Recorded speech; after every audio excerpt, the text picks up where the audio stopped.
Hi everyone, welcome back to Alice and the Giant Bookshelf. Today's video is all about my TBR for February.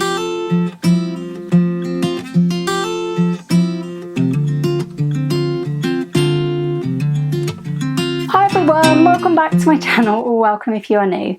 My name's Alice and I have way too many books. And I'm starting to suspect that despite thinking that I had a small TBR for February, I may have way too many books on my February TBR. Oops.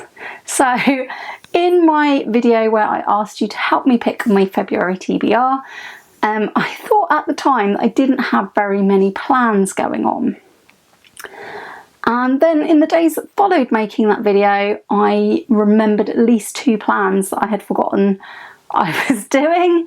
So yeah, February's looking busier than I thought. Of course it is. But yeah, let's talk about all of the different plans that I have for the month, reading wise. Also, of course, I need to bear in mind that I may have to cut back on some of these because I may be judging the BookTube prize. So the thing with the BookTube prize is we don't know until the 1st of February whether we've got a group to judge. So I did put my name into the hat for judging the fiction category, and if my name comes out of the hat, I will get a group of 6 fiction books to read, and we have 2 months to read them, so that will be February and March.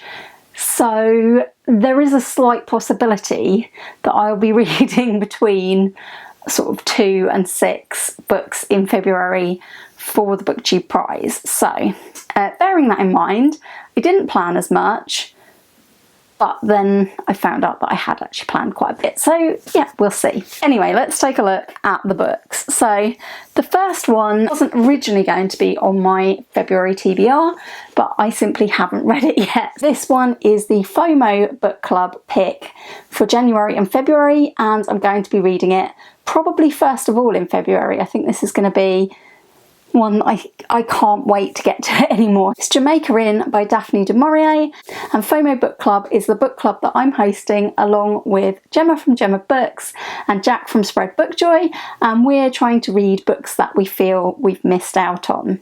So the first book, which we've already read, was I Capture the Castle by Dodie Smith, and the second pick for the months of January and February is Jamaica Inn.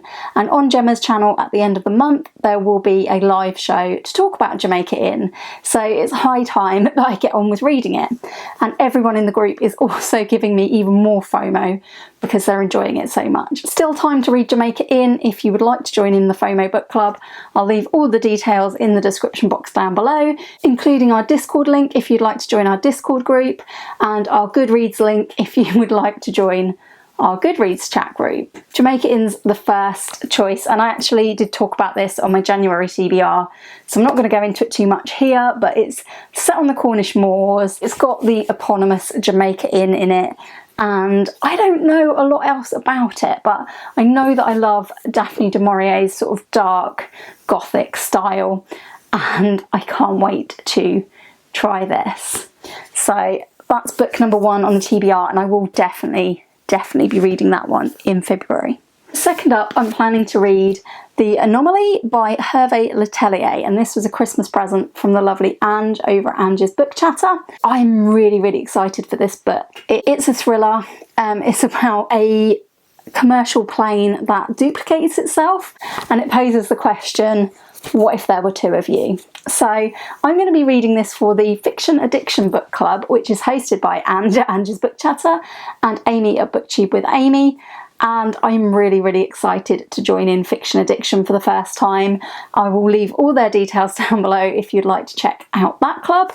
And Anomaly is their February pick, so can't wait to get into that one. And speaking of Ange and Amy are also hosting an Aurora Tea Garden read-along. Aurora Tea Garden is a character created by Charlaine Harris, who also wrote the Sookie Stackhouse Southern Vampires series.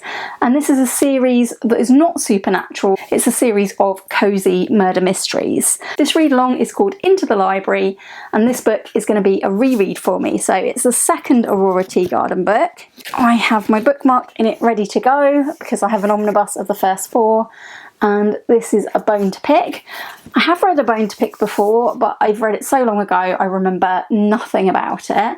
I did have a little look at my old book journal after reading the first one to see what I thought, and I basically had only written an entry for this entire omnibus because I read it all at once. As I say, I don't remember anything about it at all, and when I looked at what I'd written about the first book, I had written about the second book that I didn't like as much as the first one. And on the reread of the first one, slight spoiler for my wrap up, I didn't enjoy it as much as I hoped to. It's perfectly fine cosy mystery, but I'm starting to think that maybe I don't like my mysteries very cosy, and I felt that it suffered a little bit from the fact that I'd just finished reading the Sookie Stackhouse series, and I think that Charlaine Harris had definitely really developed her writing craft between Real Murders, which was one of her first books, and starting the Sookie Stackhouse series 10 years later. So yeah, it was fine, but not sure that I'm particularly looking forward to book 2, but we will see how I get on. I might enjoy it more than I enjoyed it the first time.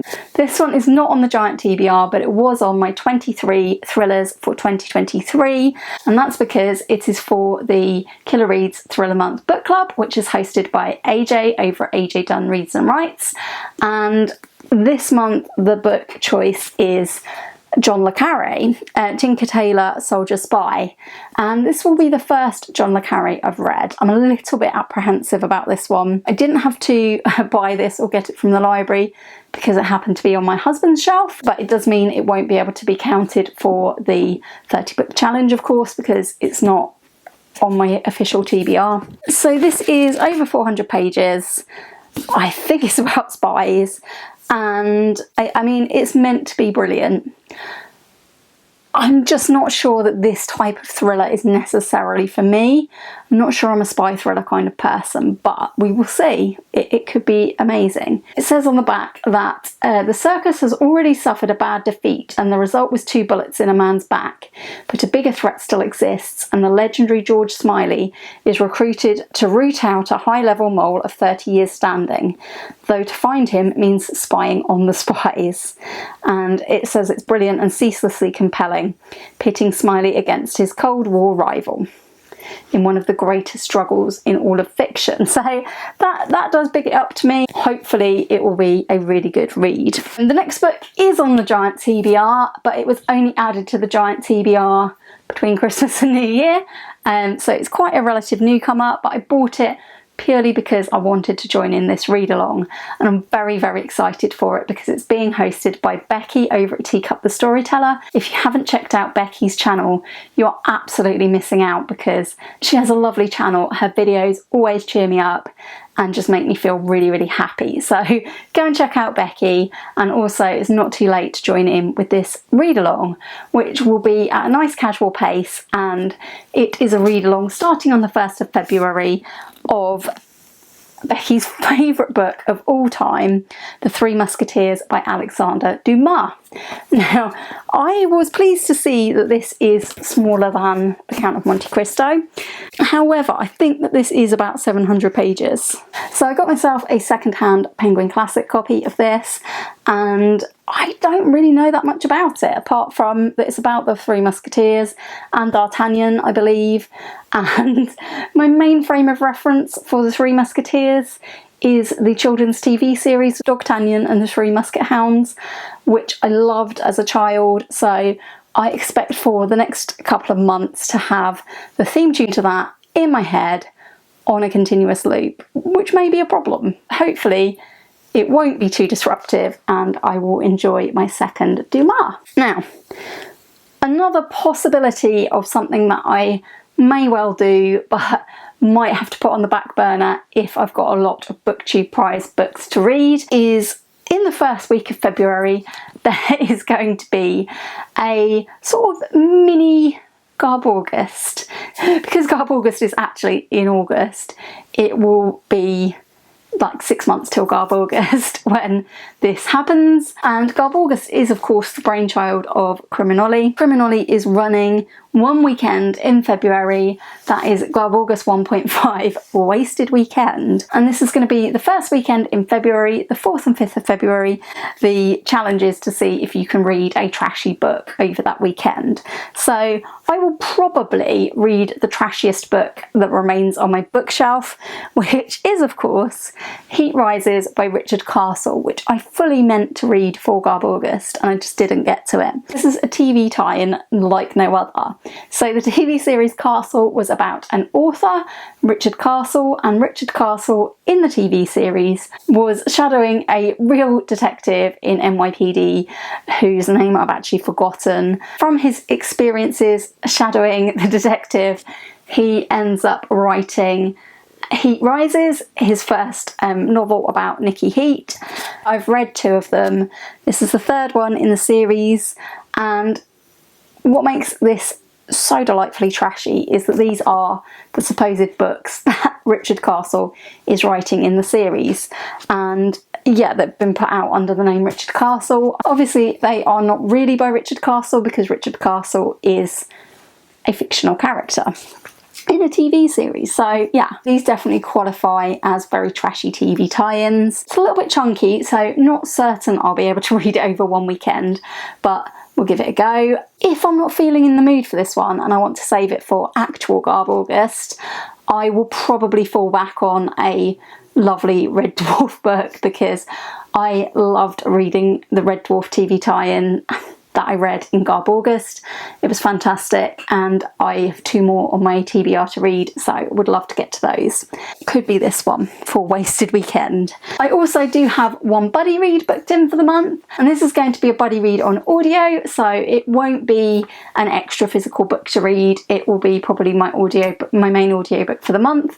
I'm really looking forward to it because it's with Gemma from Gemma Books, and we always have good fun buddy reading together, and it's another Ray Bradbury book which I've been longing to get to, which is The Martian Chronicles. So I can't wait to get to the audiobook of The Martian Chronicles. Yeah, if I decide I need to be reading it on paper as well, I can always get this one out from the library.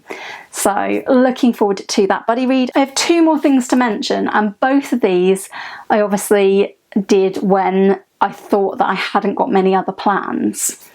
I was obviously kidding myself there, but I asked my husband to pick me a book to read for my February TBR, and of course he stood at my shelf for all of 2 seconds and immediately picked one of the books that is his, that I amalgamated into my TBR because I wanted to read it.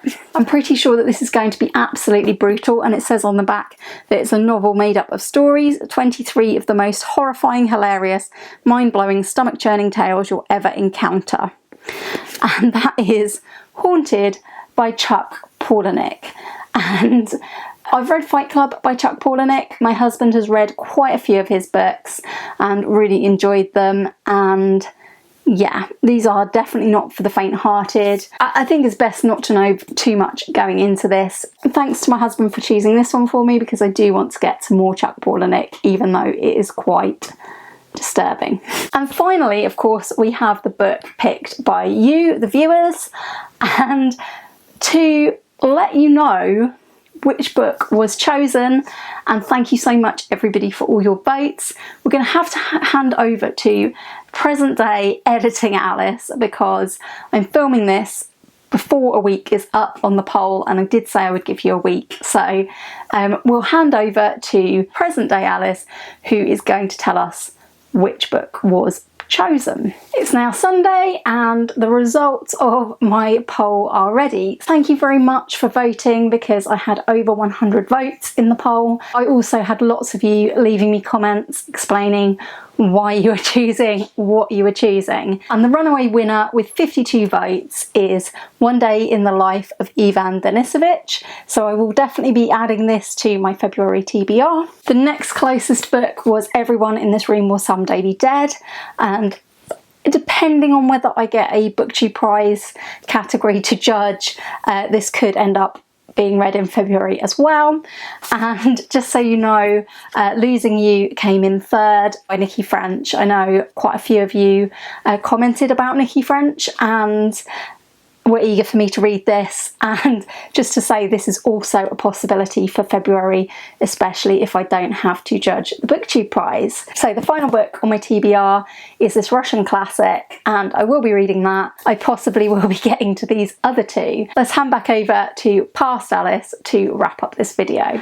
Thanks very much, present day editing Alice. I'm really pleased with that choice, hopefully. If I do get selected to judge the BookTube Prize, I'll make a short video to let you know what else I'm going to be reading in February and March in order to judge my round in the octafinals. Lots of plans as always, and please do check out all of the lovely book clubs and read-alongs that I'm joining in this month.